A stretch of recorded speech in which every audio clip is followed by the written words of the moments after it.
Pemirsa, sepak terjang buron kasus hak tagih Bank Bali, Joko Chandra membuat geger. Joko Chandra membuat KTP elektronik dan mengajukan peninjauan kembali di Pengadilan Negeri Jakarta Selatan dalam waktu yang singkat dan senyap di hari yang sama.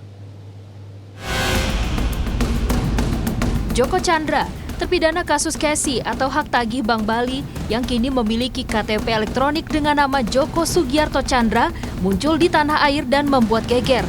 Buron sejak tahun 2009 ini dengan mudah membuat KTP elektronik sehari jadi di Kelurahan Grogol Selatan, Kebayoran Lama, Jakarta Selatan pada 8 Juni lalu.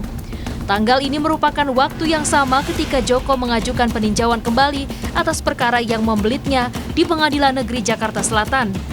Lurah Grogol Selatan mengklaim tidak mengetahui jika Joko Chandra adalah buron, sehingga memproses permohonan seperti biasanya.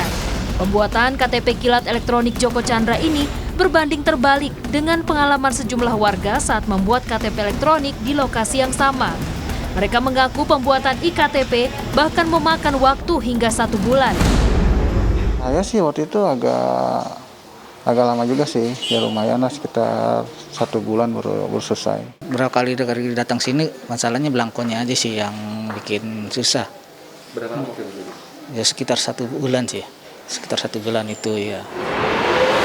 Dirjen Kependudukan dan Pencatatan Sipil Kemendagri Udan Arif Fakrullah memberikan penjelasan mengenai data kependudukan Joko Chandra. Zudan mengatakan pihaknya belum mendapatkan pemberitahuan jika terpidana kasus Bank Bali Joko Chandra berstatus buron.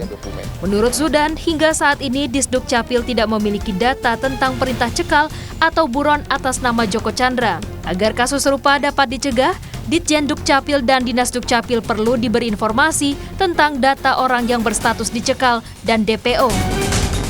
Nah, kami berharap agar bisa membantu di dalam penegakan hukum, lembaga-lembaga yang berwenang berkenan memberi data kepada Dukcapil.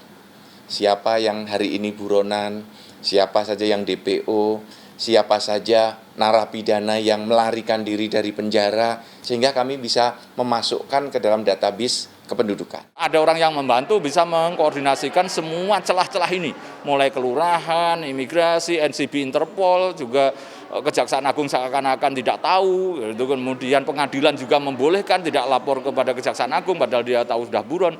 Ini nampaknya ada yang membantu dalam posisi ini, dan saya yakin bukan lawyernya ini, pasti ada orang lain yang lebih hebat dari lawyer. Karena saya pengalaman hampir 20 tahun jadi punya kantor lawyer, enggak bisa punya gambaran, bisa mengatur ini semua. Seperti diketahui, Joko Chandra terseret kasus Casey Bank Bali pada tahun 1998 senilai lebih dari 500 miliar rupiah. Joko dihukum 2 tahun penjara dalam putusan PK yang diajukan jaksa. Joko diduga meninggalkan Indonesia pada 10 Juni 2009 silam. Pada 2012, Joko diketahui telah berpindah kewarganegaraan menjadi warga Papua Nugini.